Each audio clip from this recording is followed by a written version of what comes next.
दिवस 18वा. सिद्धी आणि पोर्तुगीजांविरुद्ध भूमिका. छत्रपती संभाजी महाराज यांचा संघर्ष फक्त एका शत्रूशी नव्हता. दक्षिणेत मुघल साम्राज्य उभं होतं, पण समुद्र किनाऱ्यांवर ही संकट दबा धरून बसली होती.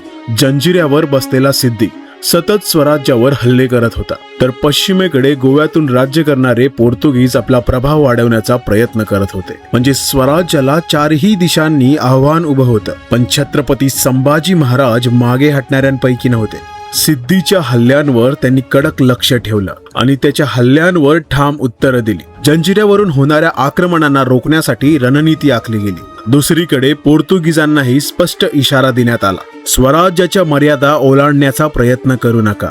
गरज पडल्यास गोव्यावरही दबाव निर्माण केला गेला. ही केवळ युद्धाची भाषा नव्हती, ही ताकदीची राजनैतिक भूमिका होती. छत्रपती संभाजी महाराज फक्त रणांगणावरचे योद्धा नव्हते, ते दूरदृष्टी असलेले राजनीतिक छत्रपती होते. प्रत्येक शत्रू वेगळा असतो आणि प्रत्येकाला उत्तरही वेगळं द्यावं लागतं. हीच त्यांची खासियत होती. स्वराज्य चारही बाजूनी वेढलेलं होतं, पण त्या वेढ्यातही छत्रपती संभाजी महाराज ठामपणे उभे होते.